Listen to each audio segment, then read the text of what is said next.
Randstad India Talent Pod, leading the human forward way.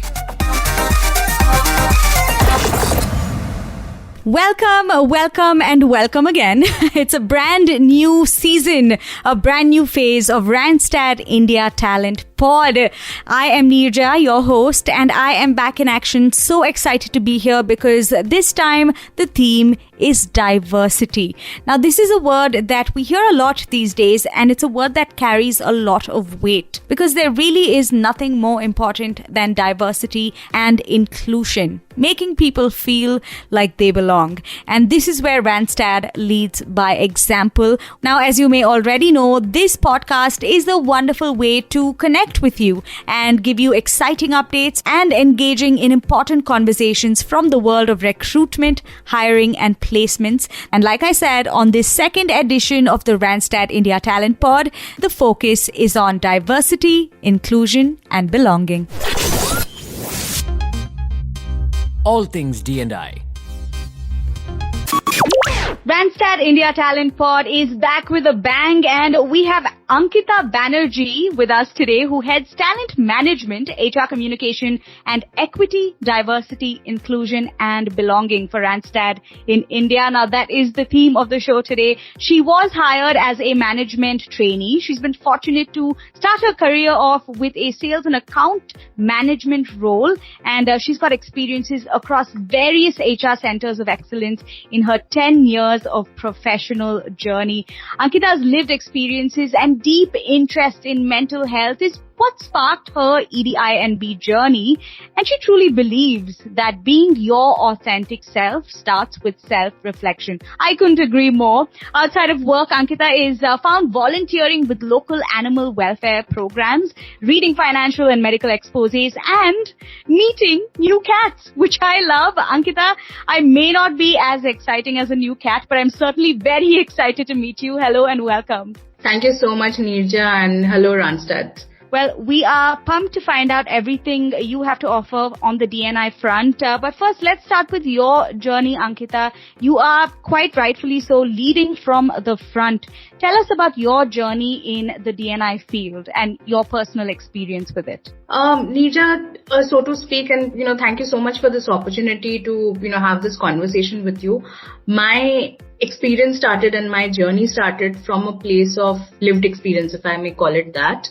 And because I have experience, first-hand experience of what it feels to not feel included, and it could have been triggered, even though like the other person or the other people, were not doing it intentionally. But that kind of sparked in me the thought that, there are, so many others like me or who are not like me, who are experiencing, this sense of inclusion or are not feeling, the way they should experience the workplace.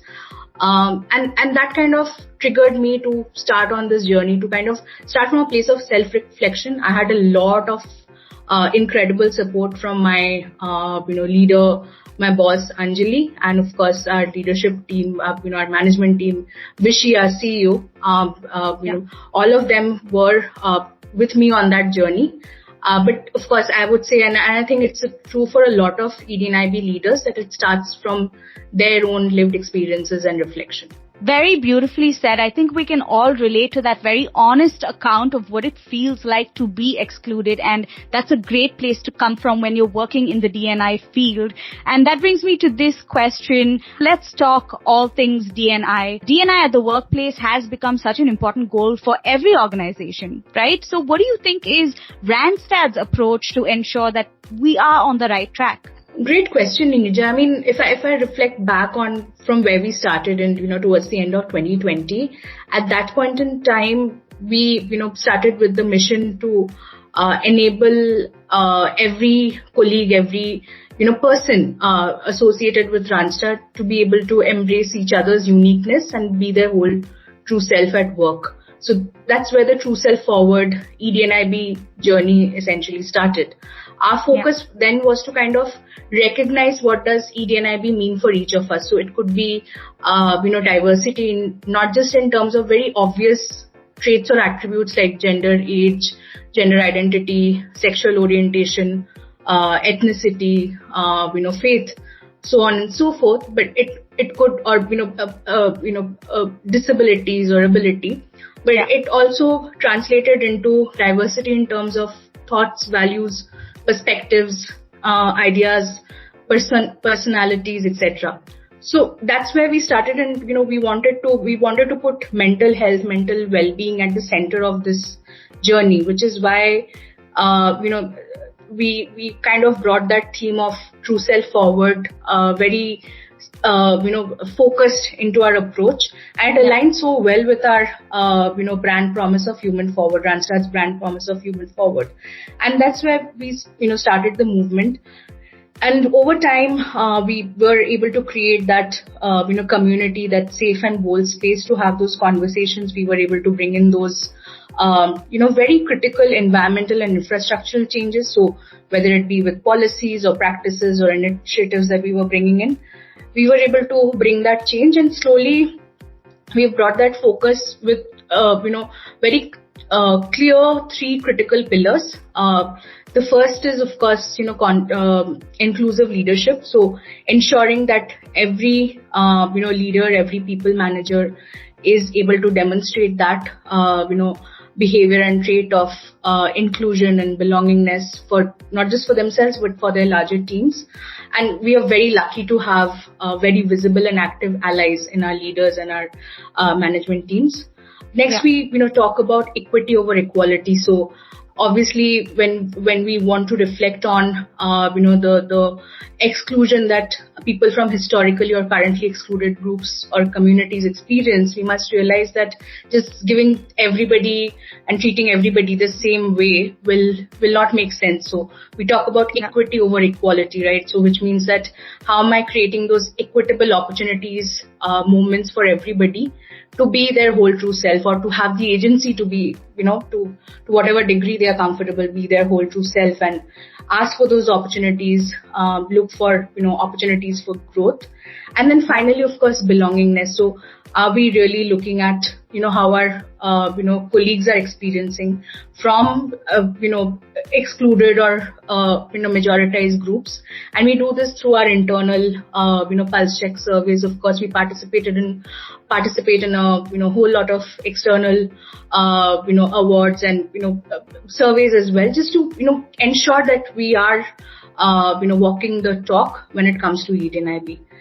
So that's where we are, Neerja, at the moment. That is amazing, and what an encouraging way to think from the perspective of an organization, right? Change at Randstad clearly comes from acknowledging the humanness of every employee first. Now, speaking of D&I, Ankita, what are some things that organizations you think should consider in trying to cater to the LGBTQIA+ community? Because inclusion is at the forefront and organizations should keep that in mind. What are some tips you have for them? Absolutely, Neerja. It's such an important question, and whatever I answer is from my journey itself, and I will not claim that I represent the entire spectrum or have enough lived experiences, so to speak, to represent the challenges and unique obstacles of the community. But a lot of times, especially with the LGBTQIA+ spectrum, what happens is organizations fail to see that even within that spectrum there are layers, right? So cisgender gay man would experience privilege, and privilege is a very loaded word, right, in the organization in a different way than what maybe a transgender person would experience, right? I mean, and you would see that reflected in our, in our country's legislations, etc. And we are, of course, making some great steps towards it. I think one of our national insurance providers now are recognizing same-sex partners in insurance benefits, and that's a huge step forward. But what happens is organizations need to realize that just because they are hiring one or two people are looking at including one or two people in their workforce today, does not mean that they are on that journey fully. So what they'll need to understand is, one, of course, you're attracting that talent. Are you able to, in the second place, able to create those, right frameworks, those policies, those infrastructural changes that you need to hire? Second is, almost I would say about 10 to 15% of our, statistically, and it could be a little here and there, of our country, people of our country may recognize with with the LGBTQIA plus spectrum, which means essentially even within your organization, even if you've not started on your ED&IB journey yet, there could be people who identify with that spectrum. Focus on building that sense of belongingness for them. So you don't have to go out and force them or cajole them into coming out. But the idea is, how do you really create that environment where they have that safe and brave space to have those bold conversations without prompt, right? Yeah. So it's not about, attaching a number of, how many people you attract and, what you do. Third, very importantly, and again, like I said, we are very lucky to have that support from our leadership. But is your leadership really being visible and active? So even with, simple things like including personal pronouns in their email signatures or on their profiles, walking the talk and, creating that mindset of inclusion, taking an active interest about learning about, the LGBTQIA plus spectrum and identity. And then really, creating those meaningful moments within the organization where, people who are either already present or, are being brought in from outside have that opportunity to thrive and shine. A lot of times I think we kind of struggle to continue after Pride Month, June gets over and the rainbow flags disappear. How do you really inculcate it in the DNA and the very core of your organization, and then translate it, with other opportunities and milestones as well? And I'm sure you'll agree that, organizations can do a lot more in terms of in that. And this is an evolving journey, so we're not going to get it perfect at one go. But yeah, that's, I think, a journey that all of us are on. Yeah, those are some fantastic points. And, to sum up, doing is more important than showing. Doing those little things can go a long, long way. And Ankita, that brings me to this question. You did mention that this journey is a constant process of evolution. And that's exactly what Randstad is doing as well, leading the way by acknowledging that there's more to be done in the area of diversity and inclusion. What's the next step, do you think? Neerja, great question, and I think we want to continue on our mission of true self forward and, personalized inclusion and belonging, if you will, where every individual, irrespective of their, elements of diversity, if you will, are able to be their whole true self at work and outside. And I'm sure you'll, of course, be speaking to one of my team members, Robin. And Robin is essentially, kind of anchoring the ED&IB movement for Randstad in India. And we'll speak a lot about what are our next steps. So one is, of course, strengthening representation representation from these excluded, historically or currently excluded groups within the organization. Keeping a constant check on our internal pulse, our engagement surveys to see how, people are experiencing the workplace. Very importantly, bringing in those, changes in terms of our infrastructure, in terms of our, environment, in terms of our communication. So one of the things that we are trying to push through is ensuring that every, campaign that goes out, every email that goes out with an image or a banner or with a photograph in it has alt text or, accessibility document attached to it. Then ensuring that the colors that we use, again in our communication, or the language that we use in our communication is very, very inclusive, and not just from a, he or she, language perspective, but in terms of more gender inclusive language. Then also look at, some of our policies. So obviously we're very lucky already to have, same-sex partner benefits for all our colleagues. Yeah. We have equitable parental leaves. But we also introduced very recently, leaves for life-changing surgeries, including sex reassignment surgeries, right? And we want to see how we can support that. So tomorrow, if we have a colleague who identifies as a transgender person, wishes to undergo SRS, is able to reach out to us, and we are able to kind of fund their journey as well, which also means that infrastructurally and technologically we'll have to bring in those changes as well. And over time, we want to focus on having more representation at different levels, so not just at entry or mid-level, but also at a senior level, having more representation from these historically and currently excluded groups within the organization.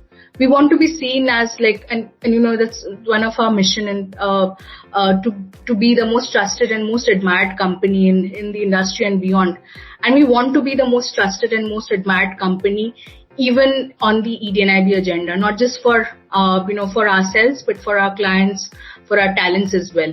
That's amazing, Ankita. I mean, obviously, it's very important to acknowledge how far we've come, but also it's not lost on the company as a whole that there is work left to do. And it's very important to know where we stand so that we know what's in front of us. And it's clear that Randstad is looking to make changes in a very genuine way. On that note, Ankita, let's wrap things up with your top 3 D&I resources that you follow and recommend we do the same. Tell us why as well. Of course. So, Neerja, if you allow me, I'll probably have maybe 5, and it's very hard to narrow down because my ED&IB journey has been one of self-learning, right? So I've relied a lot on these people and resources to learn more. And of course, I hope others can also take inspiration and get started on their journey. So the first person that I recommend following on LinkedIn maybe is Lily Zeng. They are ED&IB consultant, and Lily's content is excellent, outstanding. I also closely follow Asif Sadiq, who is the ED&IB head for Warner Brothers. Closer home, I follow and I take a lot of inspiration from Audra Jenkins, who's our Global Chief Equity Officer for Randstad globally, and of course Laura Todd, who leads the ED&IB and Wellbeing agenda for Randstad UK and Ireland. And of course, I think in terms of resources, other resources, I think the Safe Zone project and the Trevor project have been very, very helpful for me in terms of learning more about the ED&IB agenda and the evolving role of ED&IB practitioners and leaders. So that's my recommendation, Neerja. Amazing. Thank you so much, Ankita. It's important to constantly keep learning, and I think these resources will prove to be extremely helpful in that regard. So thank you for bringing that to the conversation today, Ankita. It's been a pleasure speaking with you. It's a pleasure speaking to you, Neerja, and thank you so much for this opportunity to have this conversation and take our ED&IB movement forward. The Diversity Lexicon. If there's anything this episode has taught us, it's that we are allies. We're here to make sure that the members of the LGBTQIA+ community feel like they truly belong and that they have access to the same opportunities as everyone else. Now, as allies, I'd like to end by opening up our minds to some of these terms, some things that we might need to learn so that we can accurately refer to someone from the LGBTQIA+ community. And this is a small but important step in diversity, inclusion, and belonging. Now let's have a small lesson in the acronym LGBTQIA+. What do these letters stand for? Well, let's start with the LGB, that's lesbian, gay, and bisexual. Now, lesbian, of course, refers to a woman who is romantically, physically, emotionally attracted to another woman. Gay describes people who are physically, romantically, emotionally attracted to people of the same sex. Sometimes lesbians prefer to be called gay and sometimes not. Then we have bisexual, which is a person who can form enduring physical, romantic, emotional connections to those of the same gender or more than one gender. Then we come to the TQIA, that stands for transgender, queer, intersex, and asexual. And sometimes the Q can also stand for questioning, which describes someone who is questioning their sexual orientation or gender identity. But something very important to understand is the plus. Now, the plus is used to signify all the gender identities and orientations that letters and words cannot fully describe yet, because human beings are complex and there's still a lot of discoveries to be made. But the most important thing to do, especially in our corporate context, is to ask and find out from the person you're speaking with how they would like to be referred. What are their personal pronouns? These are some crucial steps we can take to ensure that we are truly practicing our ED-INB charter both within the organization and outside as well. You're listening to the Randstad India Talent Pod, where fun meets work. This has been an amazing start to the second edition of Randstad India Talent Pod. It's only going to get more and more eye-opening. I can't wait to have some very interesting conversations with some super cool guests we have lined up. So make sure to keep an eye out for the next episodes, or should I say an ear out. I'll catch you soon enough. Until then, it's me, Neerja, signing off. Bye-bye. This is the Randstad India Talent Pod, leading the human forward way.